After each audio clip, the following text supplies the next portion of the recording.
Hi, everybody. Welcome back to Stefanie Drysdale's weekly cybersecurity recap number 8 for Friday, February 28th, 2020. Ms. Stefanie, welcome back. Thank you, Chuck. How are you? Very well. Now, today we have a very special guest, Mr. Jack McKenna. He's the president. We do. We do. Jack is our president here, which is like corralling cats around here. So it's kind of a big job, but he does an amazing job with it and kind of lets us all do our thing. So I wanted him to come and so everyone could meet him. And also because he and Alex White talked to RAIN, which is Risk Assistance Network and Exchange. Yes. Talked to them and talked about nation state cyber attacks. And so I wanted him to talk to you all and share what they discussed. Well, thank you, Stefanie, and thank you, Chuck, for having me. I feel honored to be on the now famous Stefanie Drysdale Friday recap. But pleasure to be with you all. And yeah, I just wanted to come and plug our article that we just did for RAIN on state-sponsored cyber attacks. So you can check it out on our LinkedIn. We posted it around, but really interesting article on a timely topic. And I won't get into all the details, but I think the main points were that the attacks that are coming in are getting more sophisticated seemingly by the day. And the difference between the state-sponsored attacks versus the attacks of other malicious actors is that there's really an unlimited budget in some situations. So it's very difficult to defend. We also talked about being prepared for an incident when it comes to a PR campaign and a process. So when something happens, you know what to do, you know who's talking to the media, and you can respond effectively, quickly, and get it sorted out. So really interesting topic. Alex White, our VP of Cyber, along with Stefanie, is super knowledgeable on the topic, far more so than me.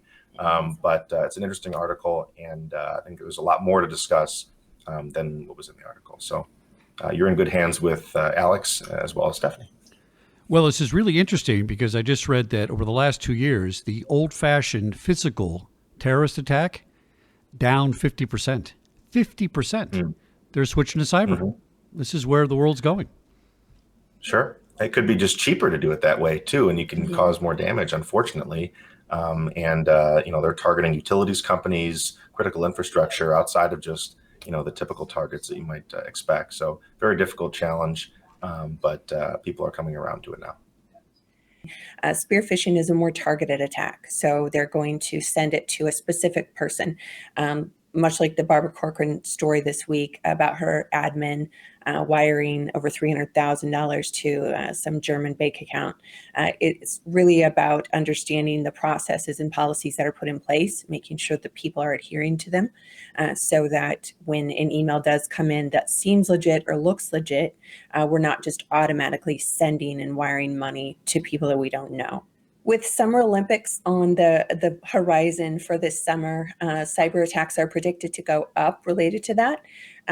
This is really applicable to more than just the Olympics. It's for all travel in general, that when you have travel upcoming, when there is an event or a summit, anything like Davos or RSA, be mindful of anything in your email that may potentially be related to your hotel reservation has been canceled, your flight needs updated information.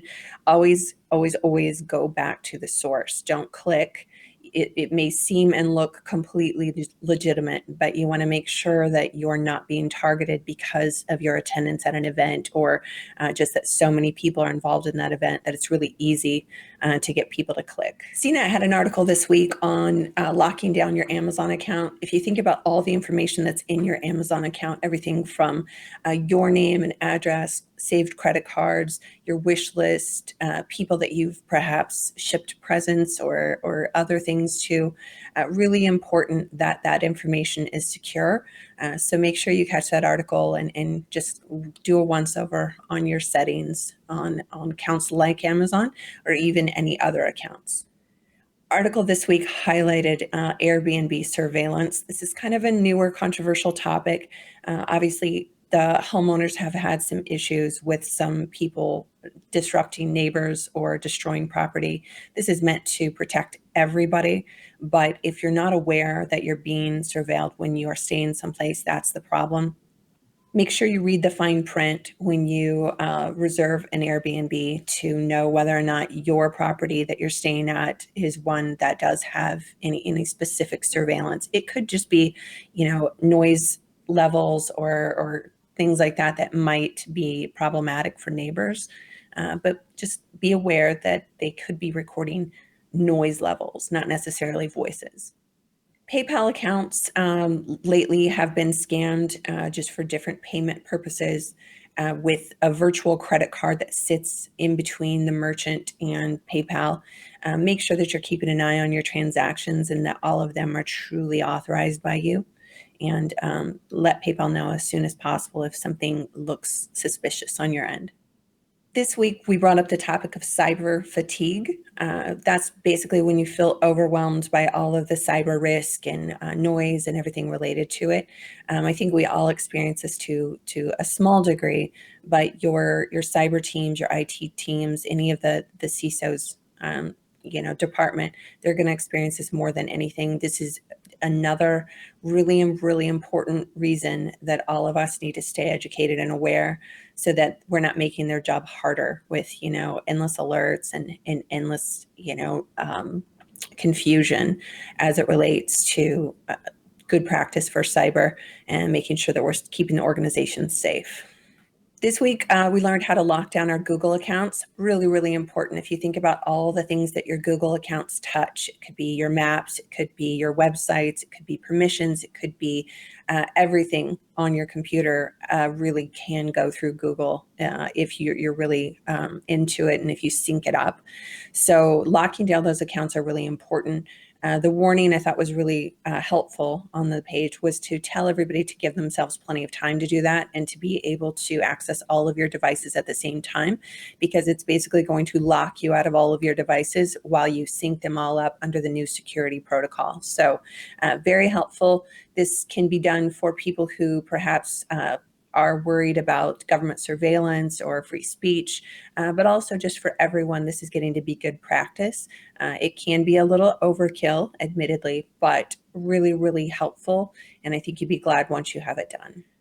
This week, we talked about ransomware and backups.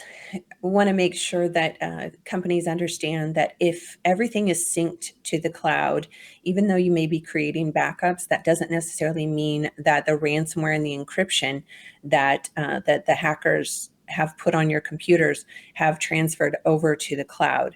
So it's really important to have your backups separate from your other cloud accounts, and also to maybe have an offline location for some of those backups consistently. So it does you no good to just have, two places that all of your information is completely encrypted and inaccessible. Bob Carver and Laszlo Gonk shared that in the past year, there have been 7 ethical hackers who have made over $1 million in bug bounties this year. Incredible amount of money for a skill that obviously could be misused, but is used to protect companies. You'd much rather have an ethical hacker get into your system and show you the weaknesses rather than an unethical one. So excellent to see the ethical hackers getting paid. So Chuck Harold shared some statistics on human trafficking. Not a pleasant topic, but really important for us to know that modern day slavery does exist. 5.4 out of every 1,000 people on the globe are in a trafficked situation. Some people think of trafficking as sex trafficking. That is a part of it, is a huge part of it. 99% of women and girls are sex trafficked.